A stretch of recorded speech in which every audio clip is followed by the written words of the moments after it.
Hello friends, welcome to the YouTube channel on Learning Project Management with SV. Today we shall be talking about one of the most non-negotiable topics. Typically a non-negotiable topic when it comes not only to project management but to program management and of course to portfolio management as well. Portfolio management, program management and project management, governance and execution. Basically when we look at it from a fine aspect, ever since we have studied, we were always taught time is money and money is time. Now, if we just take a closer look at the PMBOK 5th edition, we were taught about a topic called project time management. But over a period of time, we have analyzed and understood that it is realistically impossible to manage time because it is actually time which is managing not only the living ones but also the non-living ones and all the existential creatures under the 300 billion galactic light years of creation, the known and the unknown set of the universes, which is a very difficult topic to talk about. But however, let us try to confine ourselves to what we can actually measure and where we can actually see some realistic outcomes. So, when I am saying that I am going to manage time, it's not a very accurate statement or it's not a very correct statement as well. However, when I am saying that I am going to manage a subset of time which in our common parlance we call as a schedule, then yes, I have made some level of a realistic commitment towards measuring the project, program or portfolio outcomes. So essentially the welcome change that has come over from project management 5th edition to project management 6th edition is renaming project time management as project schedule management because schedules can be realistically managed. Okay. Now, let us look at the steps of how we are actually managing schedules inside a project. The first step is planning the schedule. And after we plan the schedule, the next step which we do is to define what we are going to deliver within that defined schedule. Once we have defined the activities, we need to arrange the activities or the pieces of the jigsaw puzzle in a proper order so that the complete picture is maintained, which is what we call as sequencing activities. Now, the small change comes here. Essentially, in the PMBOK 5th edition, we were estimating the activity resources. Now, this resource is something which we can term as the M3 factor or the M4 factor. Manpower, machine, material, sometimes even finances or the money. Now, when we are talking about estimate activity resources, it also comes under project scheduling and also project under resource management and the other topics. But it makes more sense to push this under project resource management. So essentially in the PMBOK 6th edition, we have moved estimate activity resources to project resource management and we have directly come over to estimate activity durations. So what have we done? We have planned the schedule, then we have defined the activities and we have sequenced the activities in a proper fashion such that it makes some sense in delivering the activities.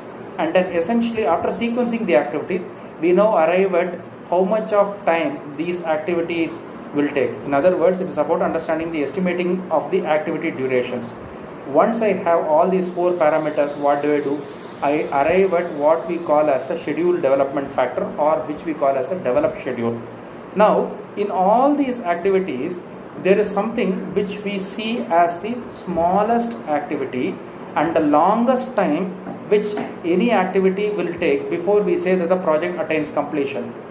Typically, when we look at these kind of activities, it could be the smallest activity, but it will be consuming the largest level of time, thereby rendering the overall time metric of the project constraint as useless.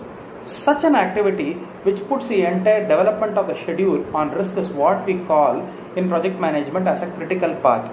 An activity on a critical path essentially means that this project is not going to meet its timeline.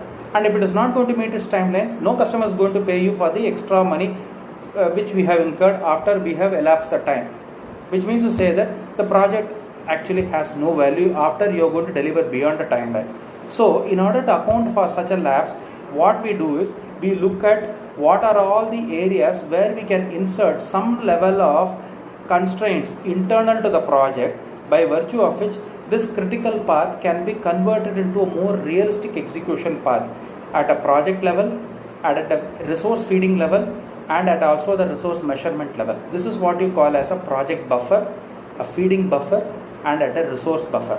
Now when I'm doing this, a critical path which always assumes that all the resources are available 100% of the time gets to measurement of a fact that resources are not available 100% of the time. Hence it is getting converted to a realistic critical chain.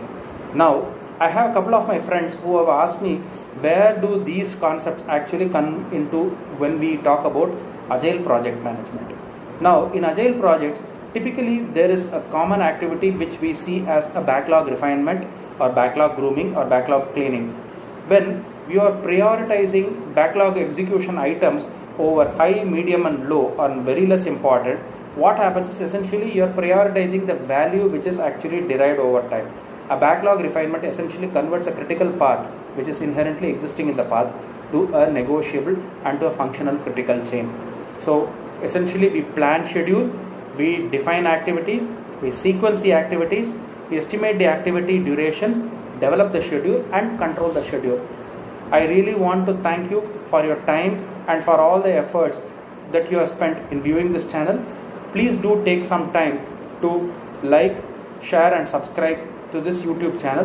It really takes a reasonable level of effort in creating the content for such kind of a channel which is related to project management, and it will be a source of inspiration to people like me who would like to share the content with all the learning enthusiasts.